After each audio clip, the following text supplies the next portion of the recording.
Yang berikutnya adalah consumption type VAT. Nah, VAT ini ada 3 gitu ya. Gross, consumption, dan net gitu ya. Jadi, ya karena dibahas ini hanya consumption type saja, apa maksudnya bahwa biaya pembelian barang modal dapat dikurangkan dari seluruhnya dasar pengenaan pajak gitulah ya. Intinya gitu. Karena kita tidak belajar type VAT yang lain. Tipe VAT yang lain. Jadi kalau consumption, karena consumption, jadi yang bisa dikurangkan hanya biaya pembelian barang. Ini kaitannya dengan multi-stage tadi, gitu ya, PPN K dikurangi dengan PPNM, gitu ya.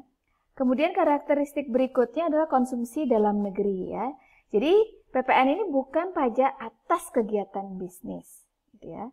Sehingga yang memikul beban pajaknya adalah konsumen, bukan si produsen, gitu ya.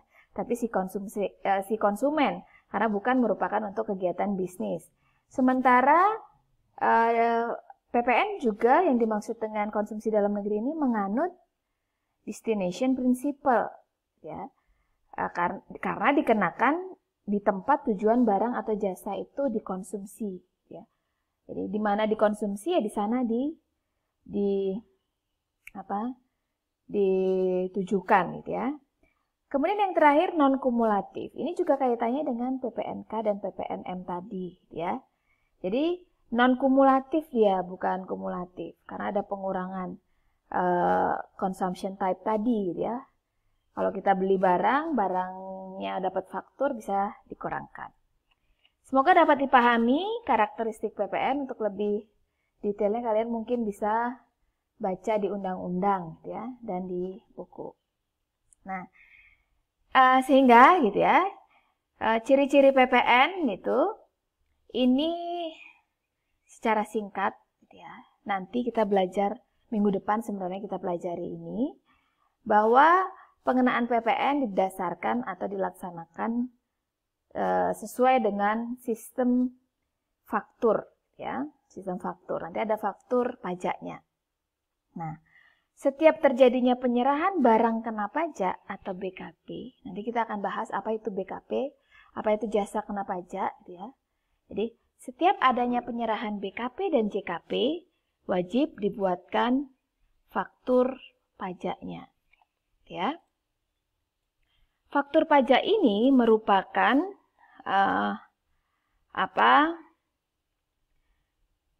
bukti, gitu ya, merupakan bukti pungutan PPN.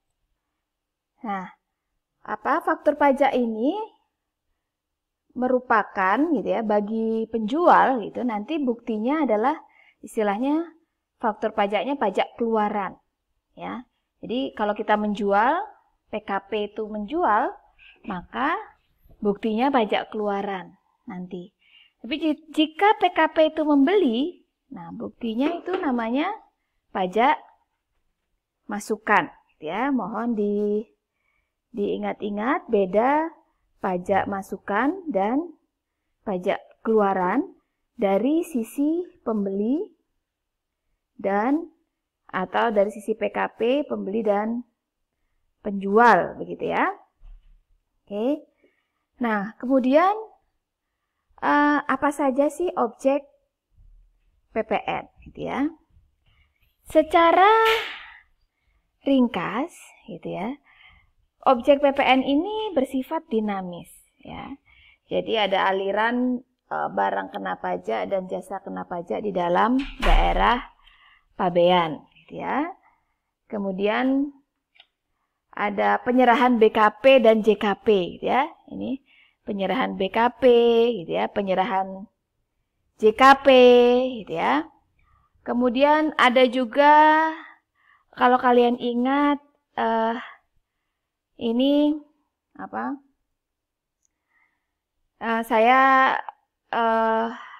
ini sebenarnya ada objek PPN ini ada 3, gitu ya. Yang pertama di dalam daerah pabean, ya. Di daerah pabean ini ada 3. Penyerahan BKP JKP di dalam daerah pabean, gitu ya.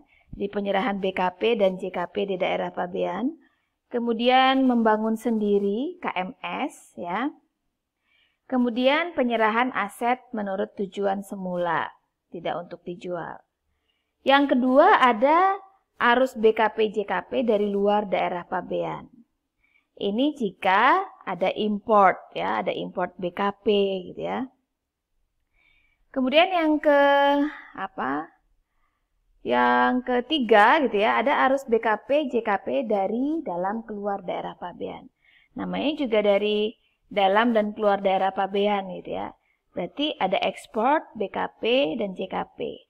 Baik yang berwujud maupun yang tidak berwujud. Dan ini hanya bisa dilakukan oleh pengusaha kena pajak gitu ya. Atau PKP gitu ya. Nanti lebih lanjut akan dibahas PKP itu apa gitu ya. Nah, apa sih daerah pabean? Itu daerah pabean ini menurut Undang-Undang Kepabeanan ya. Ini darat gitu ya. Perairan, tempat tertentu di ZEE, landas kontinen gitu ya, termasuk ruang udara di atasnya. Nah, ini ada definisinya. Kemudian barang itu apa? Ya. Barang adalah barang berwujud, bisa. Barang tidak berwujud juga bisa. Ya. Barang berwujud ini bisa bergerak, ya. Bisa barang tidak bergerak. Barang tidak berwujud ada hak atas merek, paten, dan hak cipta. Ya. Nah, kemudian penyerahan barang kena pajak. Penyerahan barang kena pajak ini merupakan kegiatan penyerahan BKP atau barang kena pajak yang dikenakan berdasarkan Undang-Undang PPN. Jadi saran saya, bacalah Undang-Undang PPN terlebih dahulu, ya. Karena akan sangat membantu saat kalian mengerjakan soal, jika pernah membuka atau membaca Undang-Undang PPN, ya. Oke. Nah, jasa itu apa? Kalau jasa, setiap kegiatan pelayanan berdasarkan suatu perikatan perbuatan hukum yang menyebabkan suatu barang, fasilitas, kemudahan hak ya, tersedia untuk dipakai.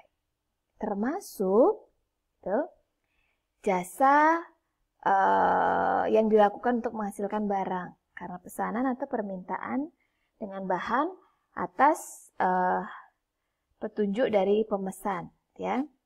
Ini kalian mungkin nanti akan mengenal dengan pernah kalau di pajak 1 dengan nama jasa maklon ya. Nah, untuk objek-objek detailnya nanti akan dibahas di video berikutnya gitu ya. Nah, JKP ini gitu ya merupakan setiap kegiatan pelayanan berdasarkan suatu perikatan. Baik itu perbuatan hukum gitu ya. Ini tadi sudah ya. Termasuk jasa yang dilakukan menghasilkan barang permintaan tadi ya, jasa maklon. Yang dikenakan pajak berdasarkan Undang-Undang PPN. Nah,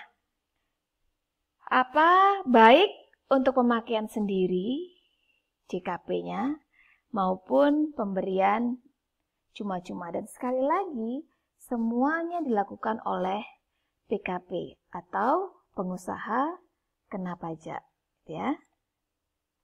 Nah, bagaimana jika pemanfaatan JKP dan BKP tidak berwujud ini di daerah luar pabean? Nah, kalau di dalam kan tadi ada mengandung unsur-unsur BKP JKP gitu ya, penyerahan BKP JKP di dalam daerah pabean dalam kegiatan usaha atau pekerjaan PKP yang bersifat kumulatif. Nah, kalau di luar daerah pabean gitu ya, ini setiap kegiatan pemanfaatannya bisa di luar daerah pabean dan di dalam daerah pabean. Setiap kegiatan pemanfaatan BKP tidak berwujud dari luar daerah pabean, ada perjanjian di dalam daerah pabean, gitu ya.